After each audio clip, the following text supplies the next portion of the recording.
او مساء الورد على حسب الظروف دي. حلقتنا النهارده هنيجي نثير الجدل شويه. النهارده هنتكلم عن كفار هيخشوا الجنه. يعني ايه يا عم انت اتجننت؟ يعني ايه كفار هيدخلوا الجنه؟ والله يا ابني في كفار هيدخلوا الجنه. بص يا سيدي، احنا عايزين نتفق كده على حاجه، ان الكفار في الاول 4 انواع. هقولهم لك كلهم واحد واحد. اول نوع دول الناس اللي كانت موجودة قبل مجيء الإسلام، يعني قبل سيدنا محمد ما يظهر كده بالرسالة ويجي بالإسلام. كان في ناس عايشة على الجزيرة، ناس عايشة في الهند، ناس عايشة في أمريكا، كان في ناس عايشة. وما كانش ساعتها الرسل اللي بينزلوا قبلهم بينزلوا لعامة الناس. يعني سيدنا موسى كان نازل في المنطقة بتاعته لليهود، كان سيدنا عيسى نازل في المنطقة بتاعته برضه لليهود بقى لما يخليهم مسيحيين وهكذا. لكن سيدنا محمد نزل لعامة البشر. فقبل سيدنا محمد كان في ناس، وكان برضه في ناس منهم كويسين وما كانش بقى بيوصل لهم اديان زي الاديان الحنيفي الابراهيمي او الكلام ده لاندثارها. ما كانش فيه زي دلوقتي وكانت ناسا او في انترنت او في لا، فكانت اندثرت الاديان دي. فالناس اللي قبليها كان في ناس بقى ناس عايشه على الفطره، في ناس شريره وفي ناس طيبه. فالناس دي هتخش النار. اللي كان في ناس طيبه ومحترمين وما بيزنوش وما بيشربوش خمر، صفاتهم كويسه وعلى الحق. فالناس دي ربنا هيحاسبهم بالخير والشر وعلى حسب رحمه ربنا. دي اول نوع. النوع الثاني بعد وصول الاسلام.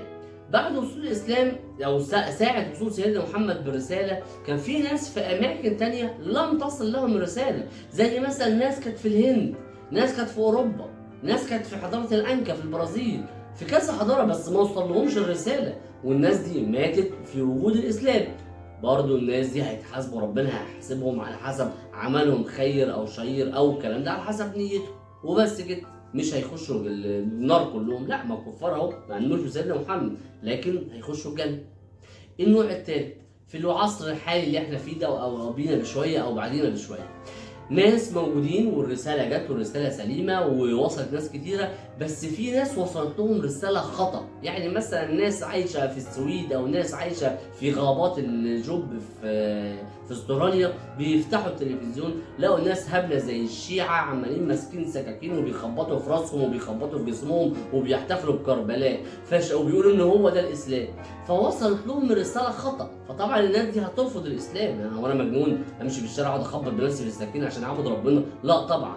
فالناس دي وصلت لهم الرساله خطا، ما حدش جه وفهمه يعني ايه اسلام، زي الشيخ احمد ديدات او زي الناس المبشرين دلوقتي او الناس اللي بيتكلموا بالاسلام. لا، الناس دي ما وصلت لهمش الرساله صح. وبالتالي برضه من رحمه ربنا ان هو هيحاسبهم على الخير وعلى الشر، او على حسب ديانتهم المسيحيه، او على حسب الحاجات اللي هم عملوها في حياتهم. ده النوع الثاني. اما بقى النوع الرابع، ناس زي اللي موجودين معانا دلوقتي ووصلت لهم الرساله ووصلت لهم الرساله صح وعرفوا تعاليم الاسلام، بس هم رفضوا ان هم يقبلوها. دول الناس اللي فعلا هتخش النار. وبس كده يا سيدي. وفي اخر حلقه، لو الفيديو عجبكم انتوا عارفين هتعملوا ايه، ما تنسوش اللايك والشير والكومنت، ولو ما اشتركتوش في القناه انزلوا اشتركوا في القناه، ما تنسوش تشوفوا الحلقات اللي فاتت وتستنوا الحلقات الجايه. بصوا على المصادر. وبس كده يا سيدي.